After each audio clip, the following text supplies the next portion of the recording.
Welcome to SmartCart YouTube channel. We analyze customers' feedbacks and share insights into what real buyers are saying, helping you make informed purchasing decisions. And today we are doing a deep dive into the Zule Kitchen stainless steel lemon squeezer. It's a manual citrus press with over 12,000 ratings. Oh, and before we really jump in, the product buy link is available in pinned comment and description, so definitely check that out. And please like, share, comment, and subscribe as we roll through today's insights.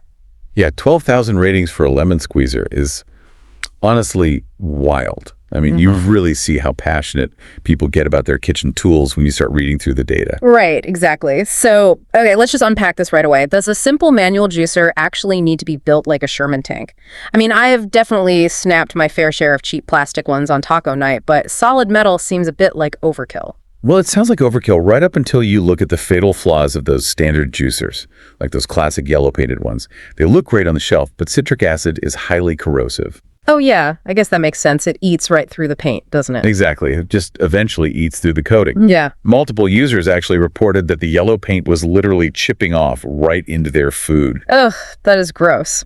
So Zule's fix for this is just to use raw metal. The specs say unpainted 18/8 stainless steel, but to me that just sounds like, marketing jargon. It does sound like jargon, but that 18/8 is actually the key to the whole design. It just refers to the specific ratio 18% chromium to 8% nickel. Okay, so what does that actually do for the squeezer? That exact chemical composition gives the steel a huge amount of resistance to corrosion. So the citric acid basically can't pit the metal, which means no rust and no mystery paint flakes falling into your drink. That is definitely a plus, but I am looking at this solid block of steel, and it looks heavy. I mean, if you're making a whole pitcher of lemonade, doesn't that cause some serious hand fatigue? Do buyers actually complain about the weight? Oh, absolutely they do. Because it is solid metal, some users do find it slightly heavy to hold during heavy prep work. And another drawback is that the hinge area can be super tricky to clean out. Right, because all that fruit pulp just loves to wedge itself in there. Yeah, it just gets stuck. But the trade-off is the durability.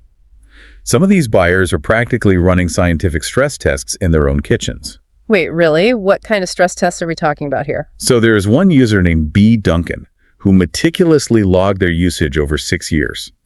They calculated that they did nearly 15,000 squeezing cycles before the metal handle finally started to tear. 15,000? That is insane.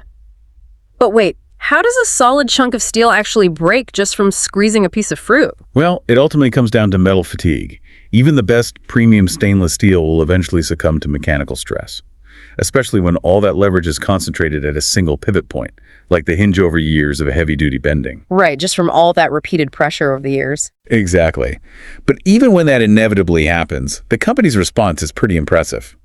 Another reviewer named Rowan had a crack develop after 5 years, and because of the lifetime warranty, they had a replacement in their hands in just 3 days. Wow, okay, that is some really solid customer service.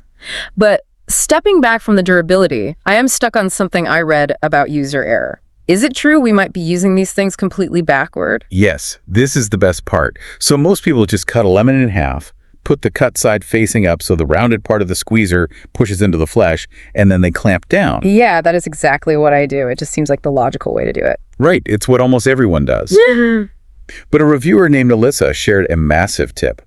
If you flip the lemon cut side down so it faces the drain holes, you actually extract significantly more juice. Wait, so the rounded metal part is pushing the rind inside out. Okay. I see, because you're forcing the juice straight down through the holes instead of trapping it against the sides of the bowl. Precisely. The mechanical pressure totally inverts the peel. You are left with just this flat, pancake-like rind. It gives you maximum extraction with minimal effort. That is honestly a game changer. And it really leaves you with something to ponder, right? How many cheap, disposable plastic gadgets are just cluttering up your kitchen drawers right now, when one thoughtfully engineered, heavy-duty tool could literally replace them for a lifetime? It is a really good point. Once you invest in a proper tool, you kind of never look back. You've been listening to SmartCart YouTube channel, where we help you make informed decisions. If you get any help from the video, then hit that red subscribe button showing below and press bell icon for future videos notifications. You can also visit this channel and watch other videos for more useful gadgets. One product review at a time. We'll catch you next time.